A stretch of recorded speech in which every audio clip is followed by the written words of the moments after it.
किस्मत ने पलटा खाया है तो आज एनसीसी के बड़े बड़े अफसर तो बेनकाब हुए। इसमें बैठे हुए लोग बड़े छोटे निकले हैं। उन्होंने चंद पैसों के बदले अपने आप को बेच दिया। पढ़ते हुए तस्बीह कमर जा रहे हैं स्वे में खाना, मतलब कमर जो है उसने तस्बीह हाथ में पकड़ी हुई है और शराब खाने की तरफ जा रहा है। कोई देखे तो ये समझे बड़े अल्लाह वाले हैं। ये सारी इनकी टोपी ड्रामे थी। इन्होंने दीन का भी मजाक उड़ाया है और सरकारी ओहदे का भी मजाक उड़ाया। अभी तक उनको प्रोटोकॉल दिया जा रहा है, किसी किस्म की कोई हथकड़ी नहीं है।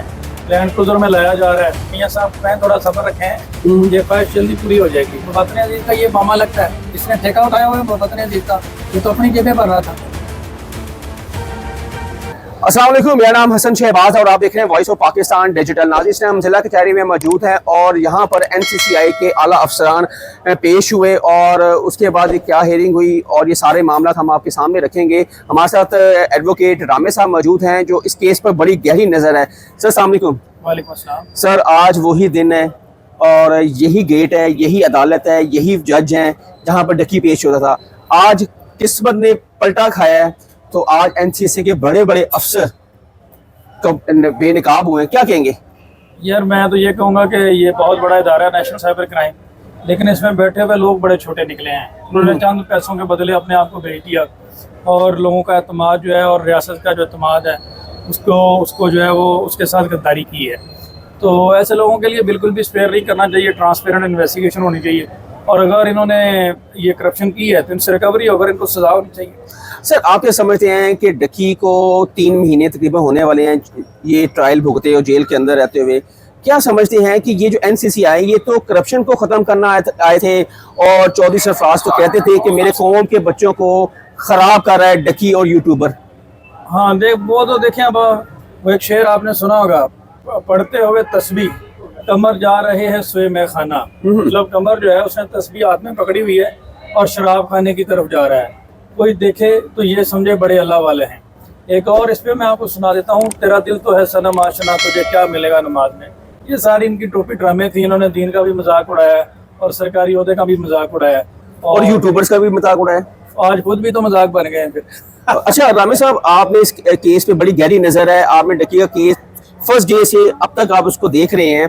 डकी अपनी हाई कोर्ट में क्यों नहीं पिटीशन दायर कर रहा जमानत के लिए? इसके पीछे क्या वजूहात है? और जो अरूब जतोई ने ये FIR दर्ज करवाई है जिला शेखुपुरा में 90 लाख रुपए का, उसने कहा कि हम उससे रिश्वत ली इन्होंने, इसके बारे में आप कुछ कहेंगे? डकी इनको मुलाकात करना चाहता है, जेल में गले लगाना चाहता है। वो इसलिए जल्दी बाहर नहीं आना चाहता। वो चाहता है कि ये वहाँ पहुंचे, मैं गले मिलूंगे, जहाँ पहुंचना था पहुंच गए, उसके बाद बेल करवाना चाहता है। अच्छा, चौधरी उस्मान साहब डकी के जो वकील हैं, क्या अब वो उनके ही वकील रहेंगे या कोई नया वकील ऐड हुआ है? नहीं, उनका तो अब नहीं ना चांस बनता कोई भी, क्योंकि उनका नाम FIR में आ गया। जी जी। तो अब ये तो सवाल नहीं बनता कि वो रहेंगे या नहीं रहेंगे। कोई नए वकील ऐड हुए हैं, बताएं कौन आया नया वकील? नए चदर साहब है, इमरान चदर साहब। अच्छा, वो भी इसमें नए वकील हैं, वो इसको लेकर चलेंगे। कैसे वकील हैं? आप में कुछ जानते हैं? आपकी वकालत से ताल्लुक है? ज्यादा नहीं जानता, लेकिन मैंने डकी की फैमिली से सुना है कि वो अच्छे वकील हैं। अच्छे वकील हैं डकी की। आपको लगता है कि अब वो हाई कोर्ट से उनकी जमानत हो जाएगी? हाँ डेफिनेटली, क्यों नहीं होगी। हाई कोर्ट में जमानत फाइल करने की देर है इंशाल्लाह। अच्छा, आज 3 दिन बाद इन अफसरान को पेश किया गया अदालत में। क्या आपने देखा, उनके तासुरात देखे जो आला अफसर आए उसी गेट से?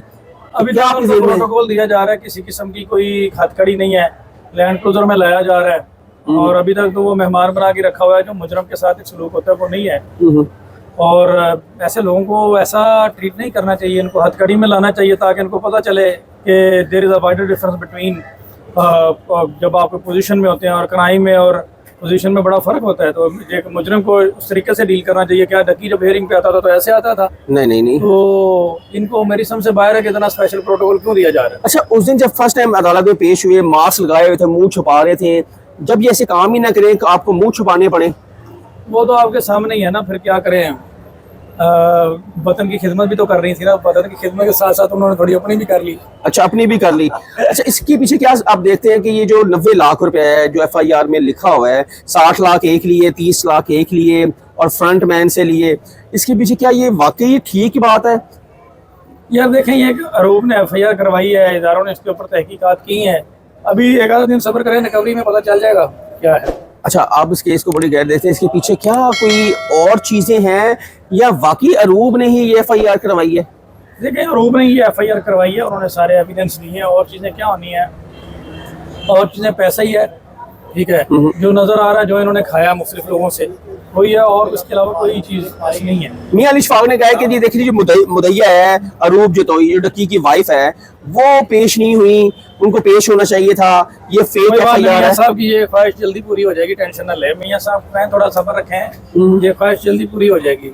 आपको क्या लगता है जिस तरह लोगों को ये डक्की के मामला में हाई प्रोफाइल केस है ये बेसिकली, और उसमें देखा भी गया है कि बहुत सारे जो यूट्यूबर हैं उनको भी घेरे में लाया गया और बहुत तेजी से ये काम हो रहा था, चौधरी सरफराज कर रहे थे और कह रहे थे कि मेरे वतन अजीज़ के बच्चों को ख़राब किया जा रहा है। तो ये अब वतन अजीज़ के बच्चे अब किसके बारे में, डकी तो अंदर है, अब कैसे खराब हो रहे हैं? डकी भी अंदर है, चौधरी सरफराज भी पकड़े गए हैं। यार वतन अजीज के बच्चों का वो कहते थे, उन्होंने किसी एक बच्चे का बयान सामने लेकर आए हैं। वतन अजीज में इतने बच्चे बेरोजगार हैं, इतने बच्चे यतीम हैं, इतने बच्चे जो हैं वो तालीम के बगैर फिर रहे हैं, उनके लिए क्या किया?